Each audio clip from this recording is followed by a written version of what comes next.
Welcome back. Although the numbers are lower than last year, the Mitchells Plain Police Station has recorded the highest number of serious crimes in the Western Cape during the first quarter of the year. The chairperson of the Western Cape Standing Committee on Community Safety, Reagen Allen, joins me now to discuss what is being done to deal with the province's high crime rate, and particularly with a special focus on Mitchells Plain. Reagen, thank you so much for joining us this evening. I remember about 8 years ago around how there was a statistic of about 55 crimes being reported a day in Mitchells Plain. And when we're looking now at where we are in 2021 with the recent crime statistics that have come out, one wonders just how much progress are we making in the fight against crime, particularly in Mitchells Plain.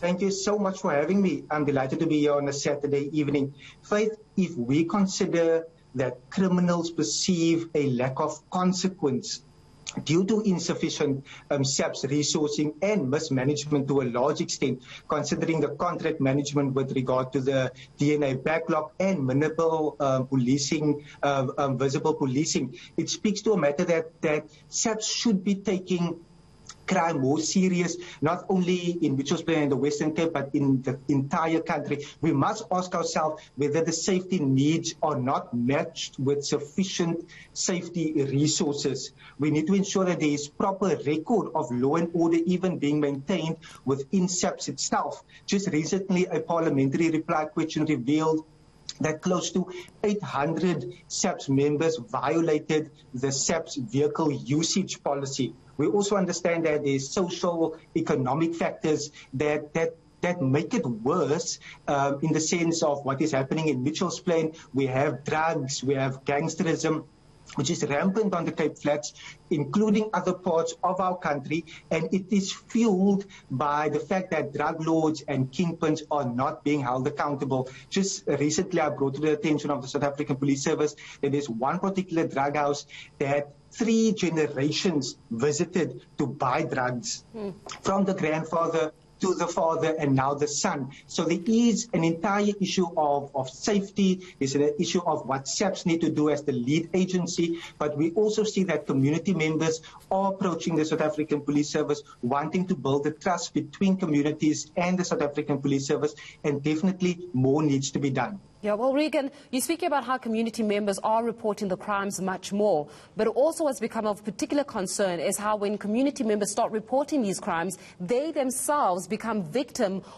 from the perpetrators, from the people that are committing the crimes themselves, from even the greater community who would seek to even protect the people that are committing the crimes and the criminals in itself. So in that sense, how strong is that bond or that trust factor between SAPS as well as the community, because they're scared of being victims?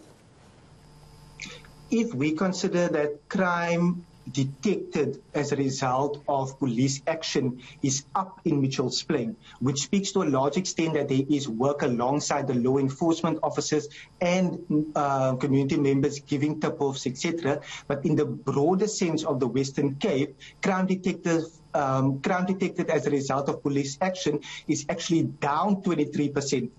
So it is a problem. We have members of the community that would lean towards gangsters because they receive some kind of support, protection, they receive food parcels, money, etc.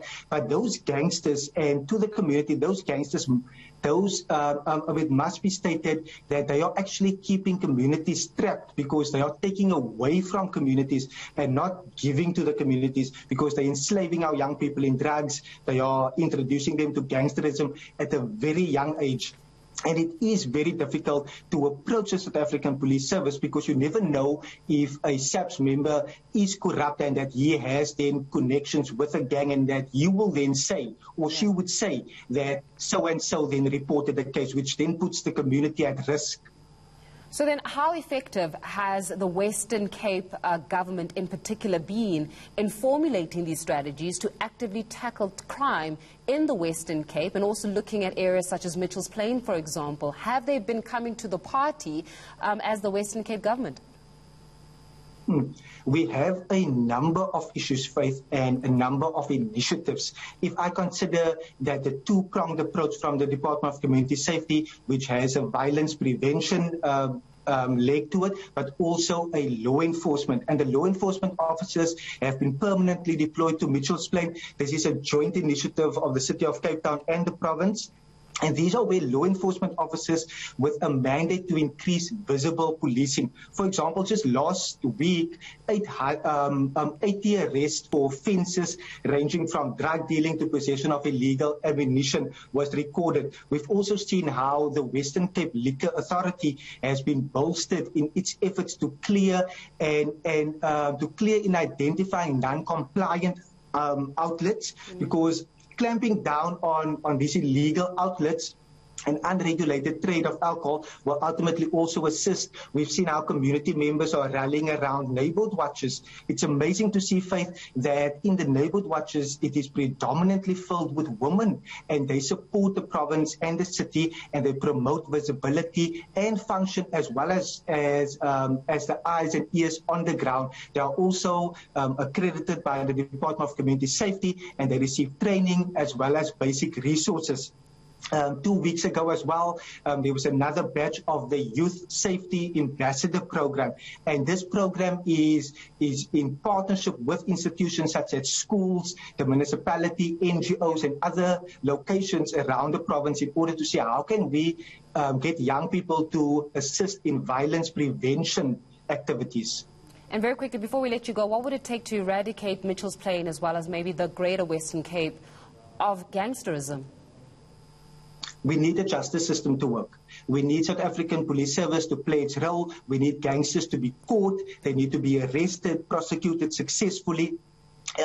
In order to send a very strong message, we need to close out drug houses. We can't have 2,000 drug houses in the Western Cape. We can't have potentially more gangsters than SAPS members in the Western Cape. So the South African Police Service should definitely come to the party. We are trying to foster those relationships from the Western Cape government side. It is a point in order to bring about the whole of society approach where the Department of Community Safety, Cultural Affairs and Sport, Education, health, everyone is wanting to play a role and is playing a role to see how can we not only halve the murder rate in the province, but ultimately curb crime. Reagen Allen, we'll leave it there for this evening. Thank you so much for joining us for that conversation.